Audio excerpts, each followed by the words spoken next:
Hello and welcome to Shift Focus. Now this week I take you on the most splendid trip through the event calendar. From chocolates to Christmas cheer, it's all here on the show, so sit back and watch on. Watch the marble wonder that is the Taj, recreated and edible thanks to Lindt. The fourth generation of music artists who've taken Africa around the world music scene. And later, Chennai's Navy Queen time is here, and this year the contestants are battling it out like never before. So you're running low on energy and need a quick fix. How about helping yourself to a chocolate chip? It's known to give you energy to walk 150 feet. Exactly 150 feet into Rhapsody at Courtyard by Marriott was a chocolate marvel thanks to Lindt, which had kids, parents and chocoholics totally mesmerized.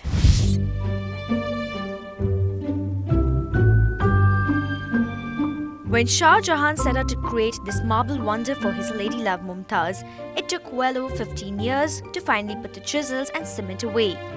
Fast forward to 2010, and the magic hands of Swiss master chocolatier Chef Adalbert Butcher has recreated the world wonder in Lindt chocolate, 60 kgs of it. Determination, hard work, and 3 days is what it took this team of 3 chefs, Adalbert, Suresh and Selva, to overcome the odds, to finally create this spectacle, only, and might I say again, only for Chennai. The Taj Mahal will take about 3 weeks to prepare the molds and everything, the proper measurements, otherwise it will not look like the Taj Mahal. And what we do afterwards is top secret. Top secret it may be, but the physical hard work was well rewarded as Chefs Selva and Suresh stood at a distance and admired the outcome. And these were the men who really worked hard and emerged victors with their fingers intact. We actually defaulted on a couple of things, initially, and we had to break 3 slabs, which actually was a little painful, but overall went on well. The dome itself was a little tough to make, but I wouldn't say it was as tough as the smaller pieces which you can see on the 4 other small domes, which are there on the pillars. Those were actually really tough to get it together and put it, onto that majestic model over there.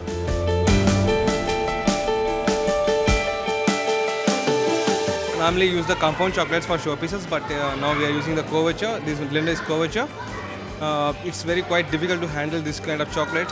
So chef teach me how to take, how to make the temperature and how to cut and how to make the shapes. Some of the times we stuck in between the windows. Once we started to make the windows, one time suddenly it fell down and it's entirely broke, the 10 windows.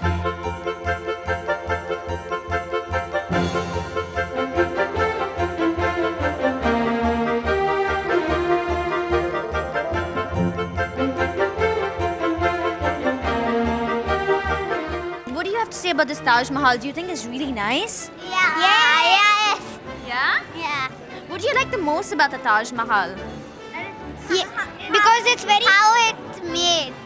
It's so tough to make. Yeah? Yeah, it is so tough to make. And how they made it so nice, very nice, how it looks like.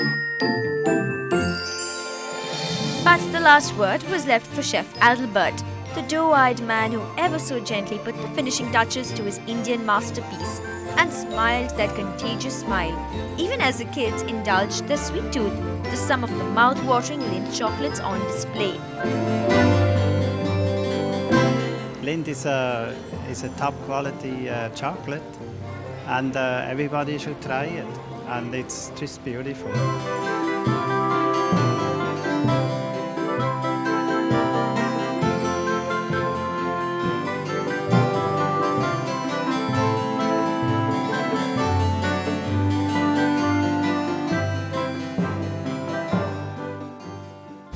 Chef Adalbert has been on tour across the country to promote Lindt's new and improved avatar of melt-in-your-mouth chocolates. Now, apart from recreating the Sea Link in Mumbai, the Vidhan Sauda in Bangalore and the Shaminar in Hyderabad, this adorable chef loves the Taj Mahal the most, although he's yet to visit the real one. Now you guys saw it only on Shift Focus. On to our next story of 7 expatriate African men who were one of the first African bands to create a niche in the genre of world music. They were in Chennai and Kali has the scoop. Okay, so on this show, you have seen a rock concert and you've seen a jazz concert. But I am here at Lady Andal today to see something completely different. They call it African rock and mixed with British pop. I don't know how they do that. I am going in there expecting some tribal music. Let us see what is in store for us.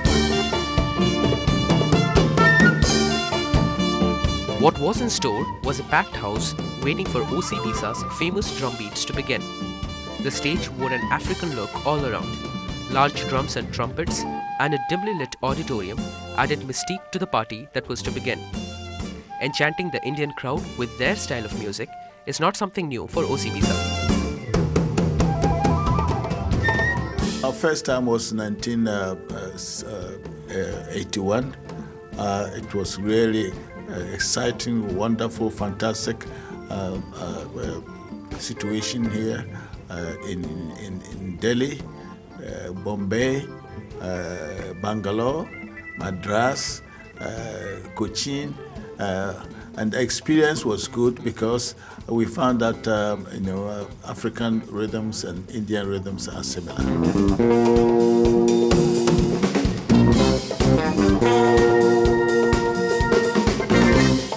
As expected, the welcome in Chennai was no different, as the crowd broke into a loud applause as Teddy made his way to the proscenium on his wheelchair.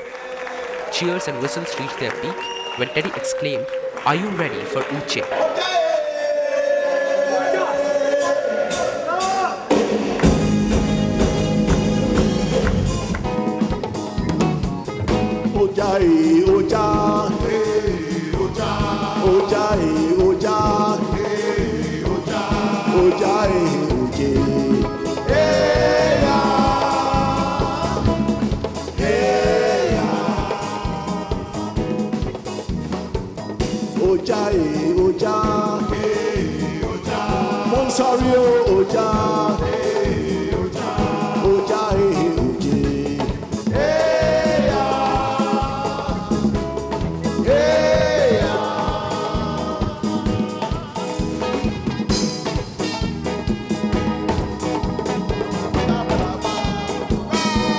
There was a baritone of Teddy, the beating of drums, and the crowd going hysterical. Lot more than what I could have hoped for. And you want to know what could really be this fire? Fire will burn you, and you realize. Concert is over and I am outside on the road. It's a silent road, but you know what? I can still hear those African tribal drum beats and everything and all those woos and ahs. Oof, it was a fantastic concert. Deepthi, you missed it. Well, at least I got to see it on the show. And that's exactly what you should continue doing. The Christmas spirit is setting in and you can experience it, but just after the break. Come back. Christmas carols, a heartwarming story and lots of good cheer. Michael Muthu creates magic on stage.